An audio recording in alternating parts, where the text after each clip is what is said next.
বানাইছি ওখানে বাড়ি করতেছে আমাদের আবার দুইটা কমিটি বানাইতেছে। কি করতে কমিটি বানাতে হয়েছে? আমার ডিআইজি সাহেব 1 ইঞ্চি ছাড়বেন না, ওনার ওয়াল আমার ভাঙতে হবে। তাই সাধারণ মানুষকে কি বলো? আমার ডিআইজি সাহেব যে প্লটটা পাইছে বাড়ি করতেছেন, উনি 1 ইঞ্চি আইন অনুযায়ী যেটা সারার কথা উনি ছাড়বেন না, ওনার প্রেসিডেন্ট দিয়ে ওইটা ওনাকে নিয়ে নিতে হবে। এই যদি হয় আমাদের মানসিকতা, কিভাবে আপনি এগুলা ঠিক করবেন? এখন আমাদের নিজেদের পরিবর্তন আনতে হবে। নীতি নৈতিকতার পরিমাণ বিষয়টি এত নিম্ন পর্যায়ে আমাদের চলে গেছে। আমার খালি টাকা দরকার, আমার টাকা দরকার। এটা কিভাবে আসতেছে ওইটা কোনো ইম্পর্টেন্ট না।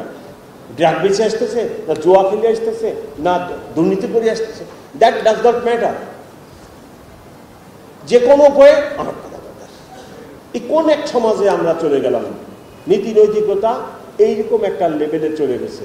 সো এটারও ইম্প্রুভমেন্ট, এটাও হয়তো একটা দুঃশাসন, দীর্ঘদিনের দুঃশাসন এর ফল হলো এইটা। হ্যাঁ, 15 লক্ষ টাকা দিয়ে আপনি কি করেন?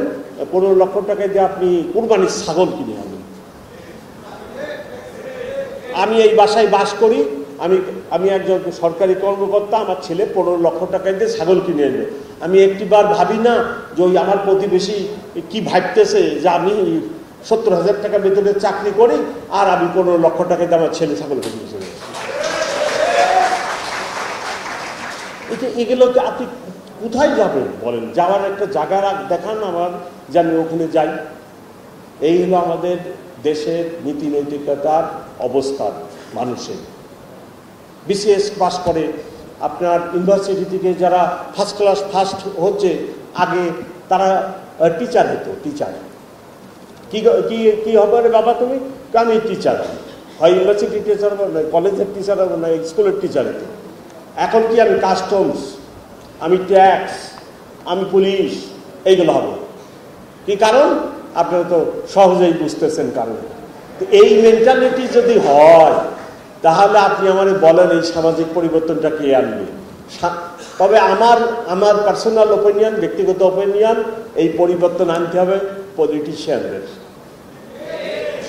It's not the job of the police commissioner, আমার কাজ না।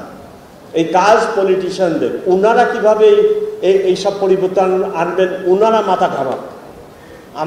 আমাদের কাজ এটা না। ওনারা হলো একটা বাসের ড্রাইভার আর আমরা হলাম প্যাসেঞ্জার। এখন উনি গাড়ি চালায়, বাসটা চালায়, যেখানে নিয়ে যায় আমাকে তো ওইখানেই যেতে হবে। তা আমি প্যাসেঞ্জার হিসেবে তো আর এই গাড়ি ইচ্ছা মতো যেখানে খুশি নিতে পারবো না। পলিটিশিয়ানস আর দি কি বলেন, ড্রাইভিং সিটে, আপনার ড্রাইভিং সিটে, আর আমি প্যাসেঞ্জার। এখন আপনি যেখানে নিয়ে যাবেন, নরকে নিলে আমাকে নরকেই যেতে হচ্ছে। সো এই যে সামাজিক পরিবর্তন, এই যে এত কিছু, সব দায়িত্ব আলটিমেটলি দিন শেষে পলিটিশিয়ানদের ঘাড়ে। ওনারা চিন্তা ভাবনা করুক, ওনারা বাস্তবধর্মী সিদ্ধান্ত নিন, ওনাদের এই দায়িত্ব নিতে হবে, পালন করতে হবে, অন্যদের নয়। সকলকে অনেক ধন্যবাদ। দীর্ঘ বক্তৃতা দিলাম এবং অনেককে আমি বক্তৃতা দেওয়া থেকে বঞ্চিত করলাম, তার জন্য আমি দুঃখিত। তবে আমি ওয়ান্স এগেন আমি অত্যন্ত দুঃখিত, আমার সহকর্মীরা অত্যন্ত দুঃখিত। আমরা অত্যন্ত মর্মাহত জুলাই আগস্টের ঘটনা নিয়ে। আমরা কেন এই কাজ করতে গেলাম? কেন আমি এদেশের মানুষের বুকে গুলি চালাবো? কেন? এই কেনর জবাব আমাদের কাছে নেই। আমরা খুব অনুতপ্ত, ক্ষমা প্রার্থী আপনাদের কাছে। আমরা এই কাজ করতে চাই না। আর পলিটিশিয়ানরাও যেন আমাদেরকে এইভাবে আর ব্যবহার করে না, আমরা ব্যবহৃত হতে চাই। আপনারা ভালো থাকবেন, আপনারা থানার সেবা নেবেন। আমার ওসিকে যা বলার আমি অলরেডি মেসেজ দেওয়া আছে। আপনারা মামলা করবেন, ঘটনা হলে ঘটনা, সত্য ঘটনার মামলা করবেন। আমি বলছি আমার এক থানায় 500 মামলা হোক, হিসাব নিকাশ কৈফিয়ত আমি দিব, জবাব আমি দিব।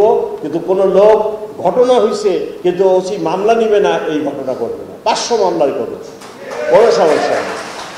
আপনার বাসায় ডাকাতি হয়েছে, আপনার ছিনতাই হয়েছে, আপনি যদি মামলা না করেন তাহলে তো বিচার হবে না, বিচার পাবেন না।